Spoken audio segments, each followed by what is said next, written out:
les frissons les gars, les frissons. Mais c'est pour ça que j'aime cet animé, c'est pour ça que je kiffe. On est passé d'un épisode hyper banal où Flambino vendrait sa mère pour arrêter de postillonner du feu à un épisode génial avec une évolution épique, c'est ça qu'on veut putain. On a eu droit les amis à un épisode 17 qui illustre parfaitement l'importance d'une relation entre un Pokémon et son dresseur pour pouvoir se développer les uns les autres, progresser ensemble et bien sûr devenir le meilleur possible. On voit clairement les amis dans cet épisode là que Go et Flambino passent tous les deux un cap très important, qu'ils progressent à chaque fois d'épisode en épisode et franchement malgré les pronostics que j'avais pu faire dans ma vidéo l'équipe de Go à Galar ou du moins dans cet animé là, je pensais que Flambino bien sûr allait évoluer au fur et à mesure, mais je pensais pas qu'il allait évoluer si vite dans un épisode qui mettait pas forcément en scène des combats de haut niveau, où il n'y avait pas vraiment une tension incroyable et vraiment l'animé Pokémon cette fois-ci nous prend à contre-pied avec un épisode qui paraissait comme je l'ai dit juste avant un peu banal mais finalement qui nous provoque beaucoup de frissons,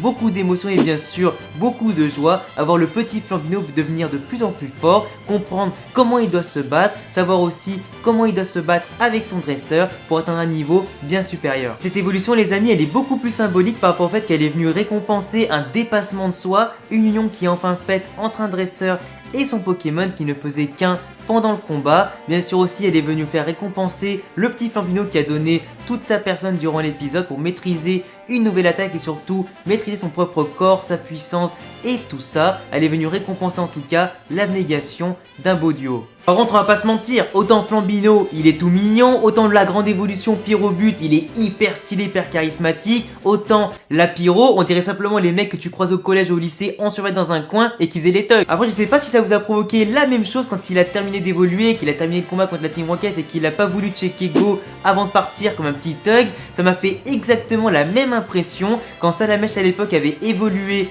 en Reptincelle. Est-ce que du coup cette fois-ci nous allons avoir un petit remake, un énorme clin d'œil à cette ancienne évolution là où Flambino va gravement changer de caractère en la Pyro, qui va se mettre un petit peu à ne pas écouter Go, à le snobber de temps en temps, faire le mec hyper badass charismatique alors qu'il y a 5 minutes il poustillonnait encore du feu, parce que autant à la fin de l'épisode il était hyper badass mais j'avais quand même envie de le claquer ce prétentieux, autant cette fois-ci on va avoir droit à quelques scènes assez intéressantes pour voir comment Go en tant que dresseur va arriver à gérer la situation, le faire revenir dans le droit chemin, lui montrer qu'il l'aime toujours autant et qu'il doit toujours l'aimer en tant que Pokémon vers son dresseur pour qu'il puisse un jour évoluer en Pyrobut et retrouver tous les deux une union sacrée. Par contre j'apprécie énormément le nouveau rôle de Sacha qui est plus vu cette fois-ci comme un mentor, comme un prof du côté de Go qui lui apprend vraiment à faire les combats, à gérer son stress, à gérer aussi l'union avec ses Pokémon, à gérer en tout cas en combat par l'expérience, par aussi son savoir. Il lui transmet toutes sortes de choses pour lui permettre de franchir les paliers, de progresser, de ressentir vraiment ce qui rend épique les combats Pokémon et pourquoi pas lui donner envie simplement de participer aux combats d'arène contre d'autres dresseurs et pourquoi pas aussi au championnat du monde. Pour moi Sacha lui donne toutes les clés comme il l'a fait notamment en lui disant que je trouve que dans le combat contre la Team Rocket, toi et Flambino vous n'étiez pas en phase, vous n'étiez pas ensemble,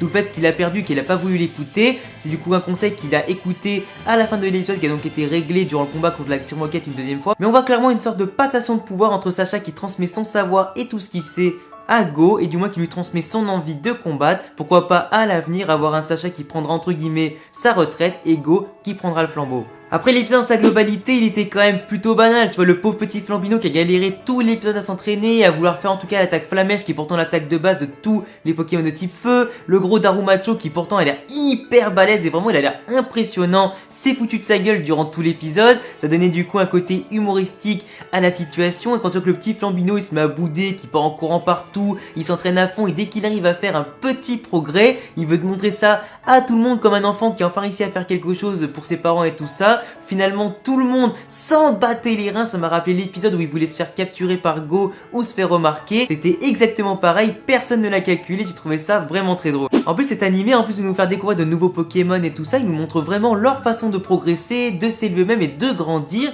On voit clairement que Flambino combattait entre guillemets à l'envers, qu'il n'utilisait pas en tout cas ses techniques de feu de la bonne façon. Il a dû attendre la fin de l'épisode que Go lui fasse comprendre qu'il faut utiliser les pieds dans le cas de Flambino plutôt qu'autre chose pour utiliser les attaques feu, pour qu'il puisse simplement simplement passer un cap et comprendre que finalement la chaleur passe par ses pieds et pas ailleurs chez lui. C'est un petit peu comme l'épisode où on avait vu le mini Draco qui sortait de sa mue pour ensuite devenir un Draco, puis le Draco qui apprennent à voler avant bien sûr d'évoluer en Dracolos. T'as vraiment un système d'évolution qu'on n'a pas en termes de compréhension dans les jeux vidéo, qui cette fois-ci est bien détaillé en animé. Je trouve que ça rend vraiment le tout vraiment très beau. En tout cas les gars, c'est tout pour cette review analyse. J'espère que ma vidéo vous a plu, j'espère aussi que l'épisode vous a plu. Si vous voulez le voir, et bien écoutez, il est en description avec un lien en sous-titré anglais pour le moment, parce que à l'heure où je tourne la vidéo, il n'est pas sorti en sous-titré français sur Pokémon Fansub. Je vous mets quand même le site de Pokémon Fansub qui risque de sortir, la sous-titré français dans le week-end, peut-être le début de la semaine prochaine, à voir en tout cas quand vous verrez cette vidéo là. Je vous laisse également vous abonner, cocher la cloche et me laisser un gros pouce bleu les amis. On est bientôt 50 000 abonnés, ça me fait super plaisir de voir qu'on est de plus en plus nombreux